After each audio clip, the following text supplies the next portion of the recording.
Good morning. This is Jason Dean coming live at you again for a brand new Film Fanatic show. It is May 3rd, Sunday fun day. 11 It's 11:01 on Sunday. Pretty crappy day again. We've had all this weather where it's been rainy and crappy. I like having gloomy, dark days, but this is kind of a little ridiculous, but whatever. It's hard to stay It's hard to get motivated when you have days like this, but anyway, I want to thank.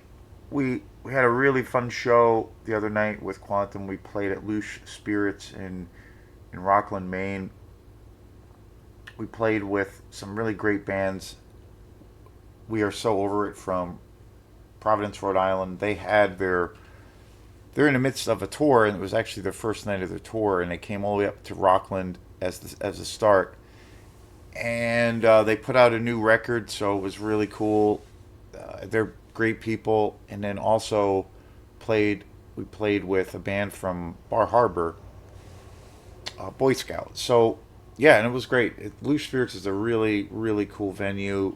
It's a tiny little room, but I don't know. It's just got such a cool vibe, and it was really fun to play there and to be included in this show. It was relatively last minute when I got on the bill, and then earlier this week had a really fun show at the Aphodian with Osmia, and we played with this really great band, Faux Fear, which is another really very cool band all the way from Pennsylvania. Nick and Darcy are the members of that band, and we actually stayed with them a couple of times with Osmia. We did a couple of tours through that area of Pennsylvania, and that was the place that we stayed. They also own a mansion, and it's completely insane. Totally golfed out. Yeah, it's like staying at Dracula's castle. It was absolutely amazing.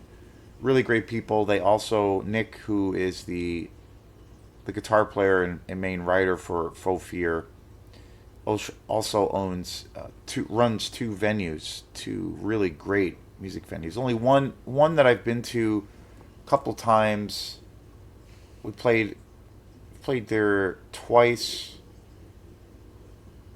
with Osmia. I'm going to be playing there again with Quantum in the summertime, which I'm excited. But very cool people, super fun. So it was a good week. The next couple of shows coming up with Quantum the week after next, I think we'll be back at Opera House Video. Me and Ronnie will me and my friend Ronnie will be doing another one of those kinds of round robin sets of music. Probably lots of improvised music, and we're gonna be playing like during the day, probably like 1:30, and it's gonna be at Opera House Video. We did the show. The last time we played there was probably 2 months ago, and it was super fun. Ronnie's a pretty amazing musician. He has an electronic group also, Sonic Wallpaper, and we kind of set up this thing of where we're doing this kind of interactive kind of round robin thing as opposed to like playing, typical sets when you have a couple of bands. So we'll be doing that again pretty soon, and then we have another show coming up at a brand new venue, and it's first time for Quantum to be performing at the Sea Hag in Rockport. And that's going to be on a Sunday, and that's going to be a daytime show. So I'm pretty excited about these shows coming up, and there'll be a bunch of for anybody watching this channel who is on social media, fortunately or unfortunately these days, I will. There'll be a bunch of promotion, and you'll see that up and running soon. I want to thank also some friends that came out to the show and shows. Really great, and also want to thank the folks and really generous people out there on the worldwide internets who support this wacky thing that I do called Film Fanatic. So I really appreciate it. Really appreciate it. So yeah, I went last night. I'm actually really excited to talk about this movie. I went to the movies last night with some friends, and we went to go see the new Damian McCarthy movie, Hokum. Damian McCarthy, I really think he is an incredible director. He did. This was his third film. He did his first film that he directed, which I still have not seen, which I really, really want to see. It's called Caveat. The and then he put out. I think it was it last year? Maybe it was 2 years ago. It's kind of a blur, but he directed a movie called Oddity, which is just such an awesome movie, such a great horror film. I saw that on video, on DVD. I got it at Opera House Video, of course.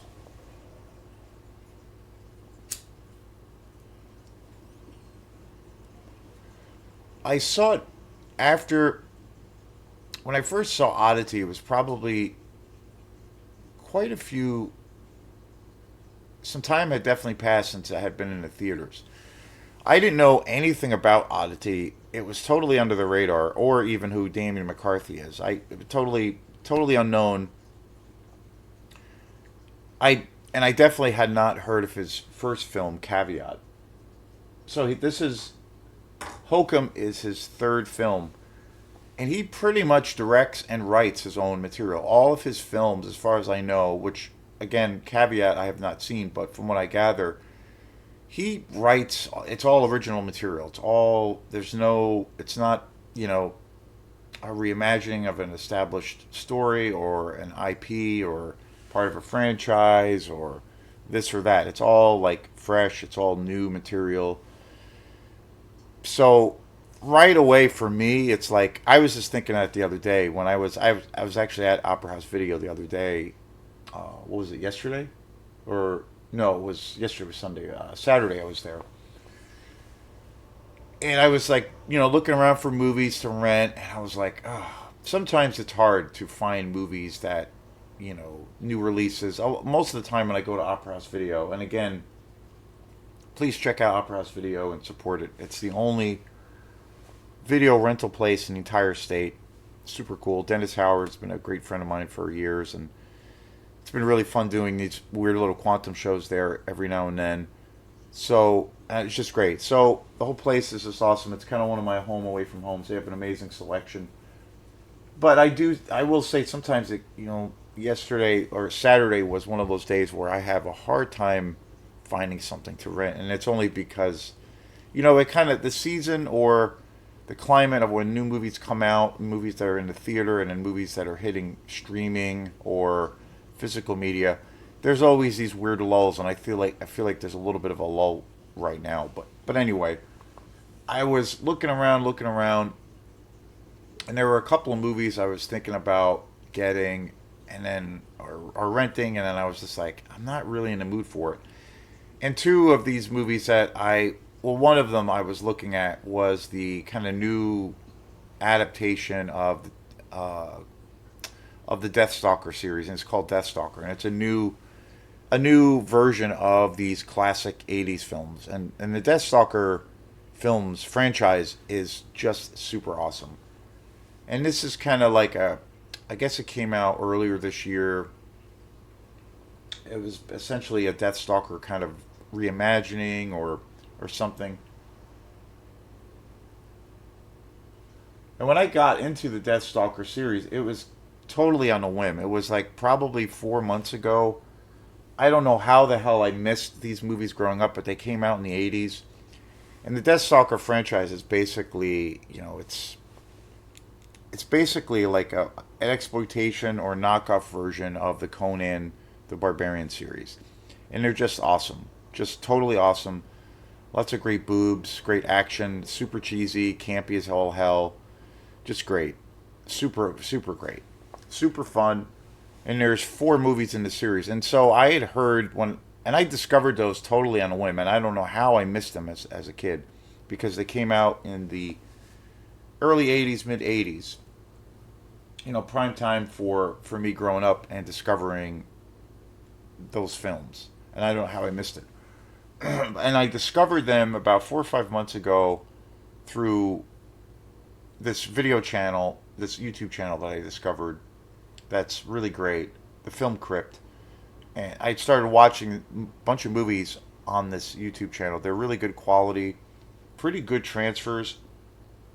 However they were burned or ripped or downloaded, but pretty good transfers. And all the movies are just spectacular. All kinds of really low budget exploitation movies, mostly horror films. And there were quite a few I had seen, and then some that I own, and then, but I probably would say most of the movies that I discovered on this channel were movies I had never even heard of before. And Deathstalker was one of them, the Deathstalker franchise, and just totally loved them. And I reviewed, my TV was broken for a while, and it took me a while to get a new TV and all this and that. So I ended up watching a bunch of movies on this channel, and super awesome. And I reviewed all of the movies that I watched. I actually still have a handful of movies from that time that I got a review for the channel. And I was, I was walking around Opera House Videos, kind of getting in a desperate state. I always love going into Opera House Video anyway, because I always like shoot the shit with Dennis, and I can easily spend a couple hours in there. So, but I was kind of get desperate. I couldn't find anything, and then I came across Deathstalker, the remake, or the reimagining, or whatever you want to call it. And I was like tempted to get it, and then I was like, oh man, I don't really. Part of me was just like, you know what? I'm just. That's kind of when I came to the conclusion, and I've kind of always felt this way, but I kind of came to this like outward conclusion, I guess, where I was like, you know what? I'm just sick of this happening with movies. There are always exceptions to the rule. There have been remakes or reimaginings of films that are good. Maniac, for instance, with Elijah Wood. That's actually a very good remake of my favorite kind of horror slasher exploitation movie based on the original Bill Luswig film.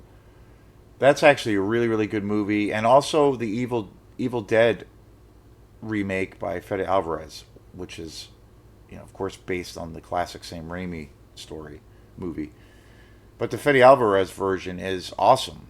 Really, really great. So that does happen where there is that slim chance where it's actually really good. But I'm generally like kind of tired of it. And there's a lot of that. There was a Toxic Avenger remake that came out. So not interested in seeing it. And then after seeing Deathstalker, I actually had it in my hand. I was ready to rent it, and then I was like, no, I don't really. I'm tired. I'm tired of this kind of thing happening. So I didn't. I didn't end up I didn't get anything. I left it empty-handed. So that brings me to Hokum. So Hokum is directed by Damien McCarthy, a Irish director. And immediately what I started thinking was, and this was even before I went to go see this movie, I knew going into it, well, I knew very little. I try to go into movies, movies when I go to the theater. I try to go into them really, really cold and not knowing anything. If I hear like a thread or something or a few things about the film that are really, really positive, that will get me excited. But generally, I don't watch trailers. I don't see reviews. And that's kind of how it was for me with Hokum. I knew it was by Damien McCarthy, who directed Oddity, that movie is just absolutely incredible. I saw it when it came out on DVD. Again, I didn't see it in the theater. It was totally under the radar. I rented it at Opera House Video and was like, this movie is amazing. And then a few weeks later, I bought it on Blu-ray, and I have it on Blu-ray, and it's an amazing film. And I've reviewed Oddity twice. I got this really beautiful edition of it. So I was like, okay, Danny McCarthy, who's this guy? He did such an outstanding job with Oddity. I have to pay attention to whatever else he does, because he's that good. Again, I still haven't seen Caveat, but I need to see it. Anyway, so I knew he directed this new movie, Hokum. The first thing that I had heard about this movie, which was sort of a review, sort of, the YouTube person that I came across who was talking about Hokum kind of said a lot of negative things about it. And I kind of wish I didn't see it. But then I was like, okay, all right, that's fine. But then I started, there are a couple of couple of other YouTube people that I really, really like. And I clicked on one of their videos and it was talking, they were reviewing Hokum. And I literally watched like the first 5 seconds. And these guys who I really like said that this was just fantastic and top to bottom. And then I exited out. That was it. I didn't want to know anything about it. So going into the movie, going into Hokum, I never saw a trailer. I knew it was directed by Damian McCarthy. And the only other thing I knew was that it was a movie that took place in Ireland and that it was kind of a ghost story film. That was it. That's all I knew. And that was my mindset going to see this movie. I went into it totally cold. I really think it's the best way to do it because Hokum was fantastic. I thoroughly enjoyed this movie. Probably the best horror movie I've seen this year so far. And this year has been getting better. There's been some good movies. Send Help was really good. Over Your Dead Body with Jason Segel and Samara Weaving was very, very good. I saw that the week before last. Really, really cool movie. And Hokum. Really good. Really, really good. Just, to me, it was like it's like the perfect movie to watch on a kind of dark, rainy day like today and like yesterday. Really, really good. And the thing about it, like getting back to kind of my fatigue around remakes and reimaginings was I just felt like, okay, the other thing I knew about Hokum was that this was going to be, probably all original. It wasn't going to be based on a book. It wasn't a remake. It wasn't a sequel. It was all like going to be original material.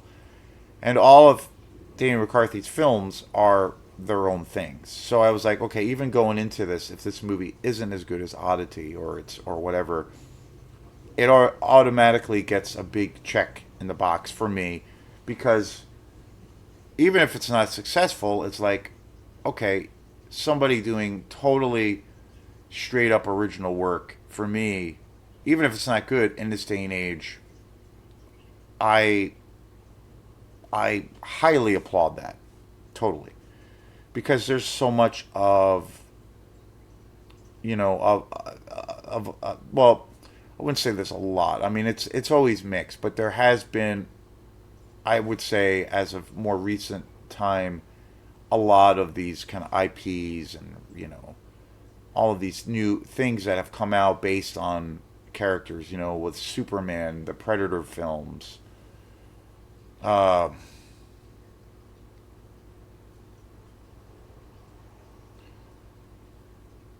even though I've like kind of checked out with it, but like more the Marvel universe. So there's still been a lot of that kind of happening. And after a while, that whole thing makes me just really exhausted.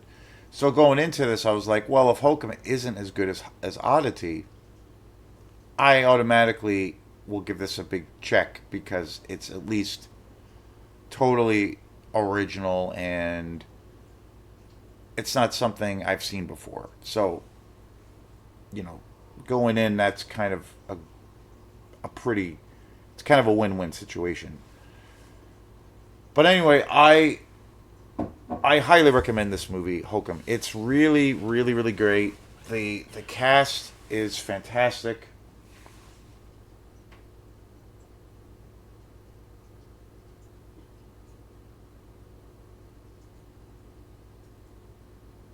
It just came out. Hokum just came out, I believe, this past Friday. So saw it opening weekend. It stars Adam Scott, who I guess is, I've seen him in a few things, not a whole lot, but I guess he's been in a lot of like comedic, or been in a lot of comedies. He doesn't typically play, I guess, as an actor doesn't typically play like dramatic roles. I don't think he's had been in too many horror films, if any. But he was fantastic, and he's the lead. Florence Ordash is also in this film. Austin Amello, who is fantastic as well. David Wilmot, who is really, really awesome in this movie. Peter Coonan, Mallory Adams, Michael Patrick, Brendan Conroy, William O'Connell, or Will O'Connell. This is a film, kind of a, I don't know, it's definitely a horror film, but it blends a lot of different things. And that's one of the things that, going back to Oddity, which I really loved, is it's definitely like a horror film, but it has a lot of layers. I feel with Hokum especially, it has a lot of layers. There's a lot of, it's kind of like peeling an onion. There's a lot of layers. I think this movie has it kind of incorporates other genres outside of horror to a degree.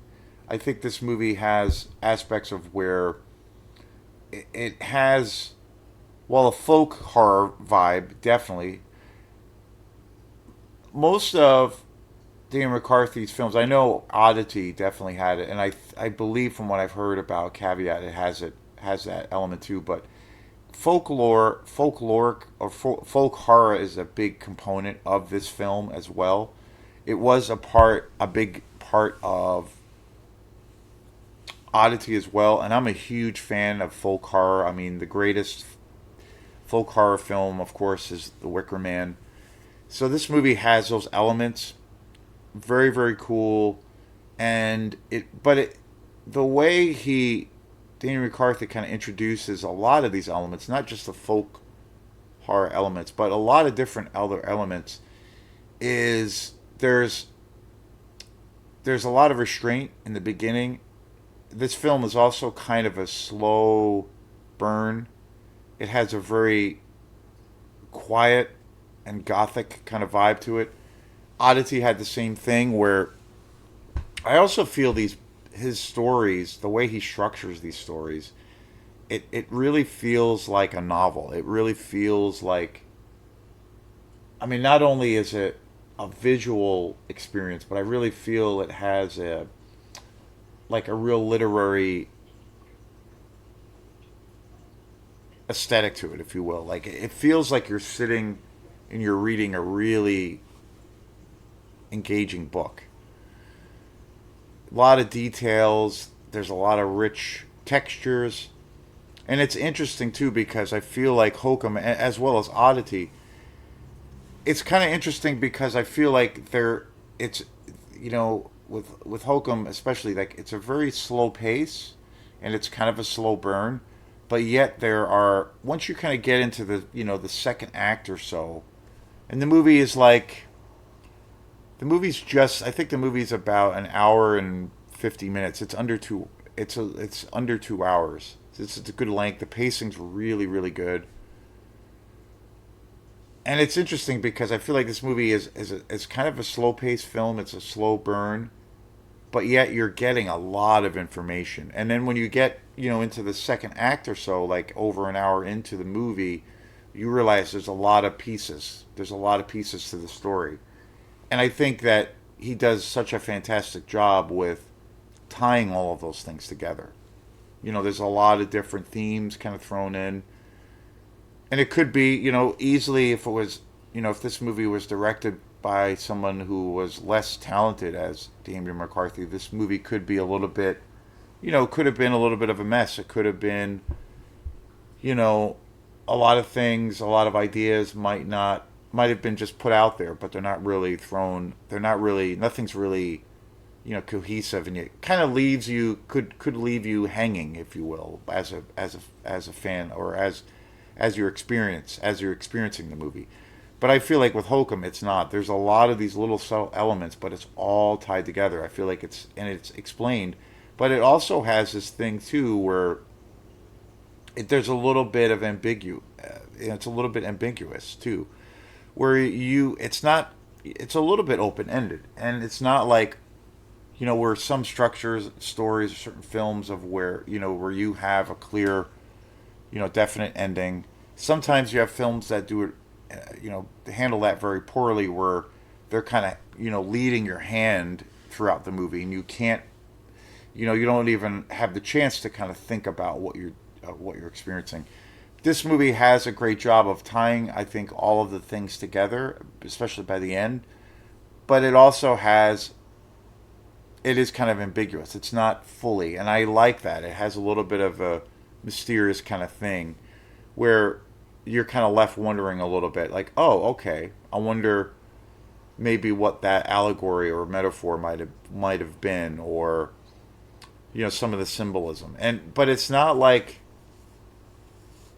overly used. I thought a movie that really overly used it because I felt like the story wasn't strong enough was that the last A24 film that I saw. What the hell was the name of it? Undertone. I felt that film had a lot of elements of metaphor and symbolism, but it used so much of that, and I felt like the story itself wasn't really wasn't strong enough, and I felt like they overcompensated with trying to use all of this, allegory, metaphor, symbolism, and what have you, mythology, to kind of like, I don't know, cover their butts a little bit, and it was very heavy-handed, and it was ended up being like super cliche and kind of cheesy, not in a good way. But with this film, there is a mythology, there is a, again, it has a definitely has a folk horror vibe, but it's cool. It's not like heavy-handed. It's introduced really well. It's not, there's not, your hand is definitely not being held throughout any of this movie. Like, well, here you go. This is where you should be experiencing terror, or this is where you should be sad. There's none of that. The story just kind of unfolds because I feel like the writing is so good. And this movie, I guess, has a lot of, like I said in the beginning of the show, Hokum has a lot of different elements to it. It's got elements of folk horror, obviously. It's definitely a horror film. I think it has elements of like a classic kind of ghost story, that, old dark house kind of vibe. It also has, which I think is really cool, which Oddity also has in it as well, which I think is really great. There's also there's kind of like two separate stories going on to a degree. So this movie also incorporates, it's very suspenseful, but it also incorporates like a murder mystery element as well. So you have like this murder mystery element. It's very suspenseful. It's a kind of a classic ghost story. It's a folk horror kind of vibe, and it has a very gothic aesthetic, or gothic vibe overall. And the thing that I loved about Oddity, and also with this movie, is it feels like a classic, like, horror film that you've seen from the 70s. It's just got that slow kind of burn. Like, it doesn't, it's not insistent on, like, okay, I gotta come out all guns blazing to keep people's attention, or I gotta have, all of these staged kind of jump scares one after another, just to keep people's attention. It doesn't do that at all. It just lets the story tell. It just, a well written story would just kind of tell itself, and it's really cool. And the other thing too is this film is about grief. It's also about, the loss of family, in this case parents. And so it's very interesting. And it's essentially about this main character in the film, mainly Adam Scott's character, who is and I'm not going to go into spoilers or anything, but it's essentially about this guy who Adam Scott plays, who is a very famous writer. He writes horror books. I guess he writes children's books as well, but he's a real famous writer. And he decides his parents have passed away, and their wishes were to get their ashes scattered at this particular area in Ireland, where they would go to vacation and go for trips. So it's about him, you know, Adam Scott's character. He's a well-established author, and he goes to Ireland to go through this process of scattering his parents' ashes, and goes to this inn to where he's going to be staying at, and a series of these unusual things happen. Could be supernatural. They might not be supernatural, and it's really good. It's really really good. The other thing that I love about, and it was also something, an element or elements in Oddity, which I really loved, and I thought this movie does that really really well. Maybe even a little bit more so. Was it kind of like totes that line between something that could be, I don't know, a scenario or storyline of where it could be set, it is something that is happening in reality, and that it could or it could not have these supernatural elements, where it could be set in this kind of fantasy heightened reality, or it's set into what at least we're perceiving to be reality. And the actual kind of supernatural elements could be something that are real, or they are something that are just, these are just things that are just pure imagination, and in reality these experiences are not actually happening. And it totes that line between kind of fantasy and reality of wow, okay, did these characters, or in this case, did his character really go through this whole kind of terrifying experience, or was it all in his head? But it does, and again, we've seen that a lot in films, in horror films before, where it could be this, what this particular character or characters is experiencing could be something that you could see as just a form of mental illness, or they are, on hallucinogens, if you will, or are they actually experiencing these, kind of paranormal things. Of course, we've seen that, a million times before in other films. And sometimes that, because that kind of theme or that idea has been done a lot, you could say that, and I could say I've seen movies where it's a little bit cliche and it's a little bit silly after a while. I think Undertone was an example of that, where it did overuse these tropes, where it was to the point of exhaustion, and it became, you know, just a bad trope. But with Hokum, it definitely has that. It totes that line, but again, it's handled in a real subtle yet real masterful way, where it's not like, oh, here we go again. Okay, we've seen that story of whether what these characters are experiencing is something that is, psychological, or if it's something that they're actually, where they're actually, being, chased down by ghosts or demons, that kind of thing. But this movie does such a great job with kind of toting that line, and I do think that, like, a lot of those, when you start questioning that, doesn't, at least for me, didn't really come up until kind of the closer to the kind of the end of this film. I thought it was really good, and I think this movie also has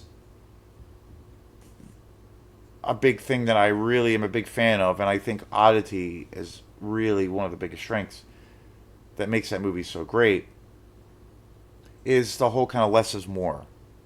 leaving things up. It's good to, in horror films or action movies or or sex movies, whatever you want to do or call it. Like it's good. I love extreme cinema. I love it when movies will go places and just like you know going all in, and it's like extreme and it's an extreme experience. But it's also when something is kind of character driven, it kind of feels like more of like a novella or just a really good book that you're curling up to read. I do feel that less is more. When you have your experience watching a film or reading a good book, or when that creator, that director or writer has a little bit of restraint and gives you this space to where certain things can be left more up to your imagination. That's a more, I think, through and through. That's always makes for a much more powerful experience and palatable. Where you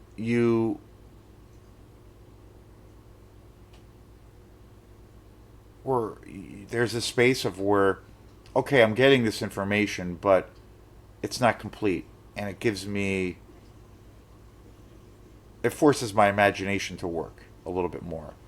And I do believe that, like in general, just not even in this case with Hokum, but just in general in music and art, a lot of the times less is more. What you don't, my favorite quote, one of my favorite quotes from, you know, Miles Davis, and I'm probably going to butcher it, but like where he talks about, the most important thing in music is, kind of the space between the notes. And it's that kind of thing of like creating that vibe and leaving space. It's okay to kind of like pull back and let those things that you are experiencing let like sit with that for a little bit. Let that ruminate. Because I think when you can draw, and I think that's one of the strengths of this movie is that of Hokum is that because it has this slow pace, but yet you're getting a lot of information.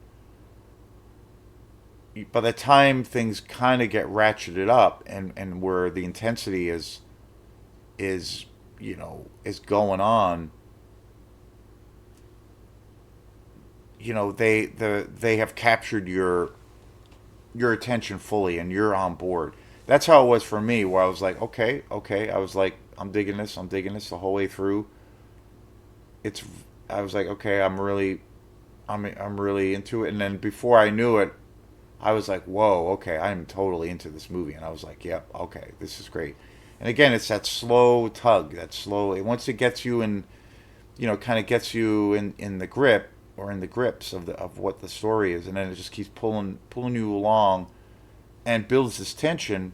You're in it to win it, and I just think that is just like that's like the coolest thing when that happens. When you feel that,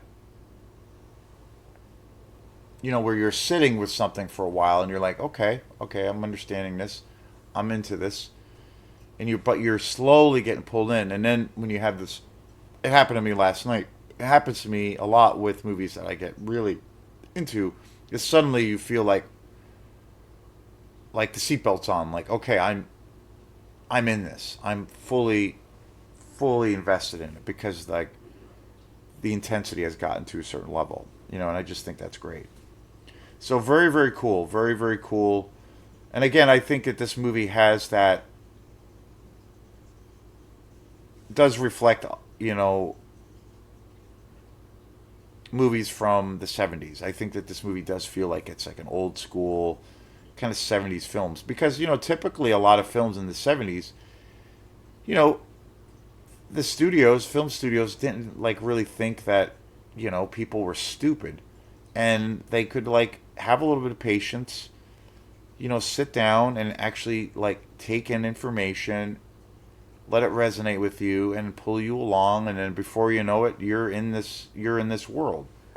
It's not always about, okay, we just gotta be shocking as all hell, or we gotta like bludgeon the audience, or we have to have this very systematic kind of thing of or this very formulaic thing to keep people's attentions because that's the only way they'll want to watch this movie. It's like the '70s was the best decade in the world, I think, for film, because when you look at all of the films that came out in the '70s, virtually all of them, they had that sense about them where the studios, and I think not just all the great exploitation movies, but I feel like even bigger Hollywood studios, they kind of had this thing of where they gave the audience like this kind of respectful thing of where, okay, they'll have patience with this, they can sit with this for a bit. They don't have to be Their hands don't have to be held along. They don't have to have their hand held throughout the whole film. They don't need to be, you know, taken on this kind of formulaic thing to be engaged with the movie. They'll let the story do its job. And so that, in that regard, that's why I feel like this movie has that kind of '70s vibe. And it's all about the character development, and it's great. It's the cinematography is incredible. The music is really really good. The framework is that the main kind of body of the film. It kind of takes place in a spooky old kind of motel, so it's definitely got that classic old dark house spooky vibe, aesthetic. So yeah, it's a fantastic, fantastic movie.